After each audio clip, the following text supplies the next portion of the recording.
The brand new Ultimate Universe is trucking forward, and today we're going to introduce you to a brand new Black Panther, the ultimate Black Panther. This is Comicstorian. I take comic books, turn them into audio drama so that you know what's going on in the world of comics. This way you know what to add to your collection, and I highly recommend this one. If you want to know how the new Ultimate Universe got started, I'll link that video down below, but let's not waste any more of your time, dear viewer. Let's get into it. Somewhere in West Africa, villagers are working the mines under the hot sun, but suddenly there is a blast of energy vaporizing several of the workers. The remaining look up in shock as armored troopers rush towards them, directed by two men in black and white suits. "In our name, we claim this land," the men say in unison. Nearby, two warriors watch in astonishment, one preparing to act and the other staying with his hand. "No, brother, we cannot act. We will bring the truth of this to our king," one whispers.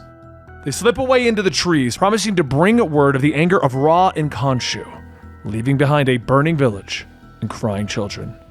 "Soon, they will know the justice of Wakanda," the warriors promise.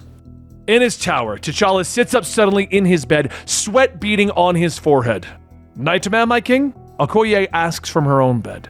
T'Challa smiles at his wife, telling her that there's no need for such traditions, for they are equals in his eyes. But Okoye shakes her head. "Not in tradition, not in the eyes of the people. You are my king, and I am your wife, and I serve your throne," she tells him. T'Challa nods, getting up, walking quietly to the window and looking out over the shining capital of Wakanda. "Yes, traditions must change." Later, T'Challa arrives at the ancient library of Wakanda, greeting his father, T'Chaka, the former king. "Son, it's early. Are you still plagued with dreams?" T'Chaka asks. T'Challa nods but then waves them off as nothing more than dreams. But T'Chaka shakes his head, offering that it may be the gods speaking to them. "Perhaps you are plagued because you will not listen," T'Chaka says. And he suggests that T'Challa seek counsel from the mother of the Vundakan. T'Challa sighs, unhappy with speaking of this again with his father. "She wants my servitude. To her signs and her portents, I do not trust them or their ways. Their power lies in superstition, in fear. Wakanda should be free of the Vundakan," T'Challa says, once again wishing to move away from the superstitious nature of Wakanda's past. But T'Chaka disagrees, believing that the king should still heed the words of the Vundakan, if for no other reason than to find their true motives. "Keep them close while you decide their fate. One should only know that they are an enemy to the king after they have been destroyed," T'Chaka says. That evening, T'Challa travels to the temple of the Vundakan. It's here that he is given audience with the matron of the order. Standing in the main chamber of the temple, the robed woman smiles at T'Challa and his doubts of her order. "Since the birth of Wakanda, the Vundakan have served this kingdom and all of its kings. Our connection to the gods is yours. Allow me to prove that by offering you counsel, my king," she tells him. And then she goes on telling him that his dreams are a warning from the gods, that he should be wary of enemies within the walls of Wakanda. But T'Challa shakes his head, refusing to rule in fear of his own people. "Do not choose fear, choose awareness, and we will be your eyes as well," the matron says. T'Challa watches her for a moment before finally looking away. Finally, he nods, thanking her for her wisdom. Later in the royal palace of Wakanda, T'Challa sits and listens to the two warriors report on the attacks on the village. After giving their report, they offer to gather warriors to retaliate against the soldiers, but T'Challa refuses.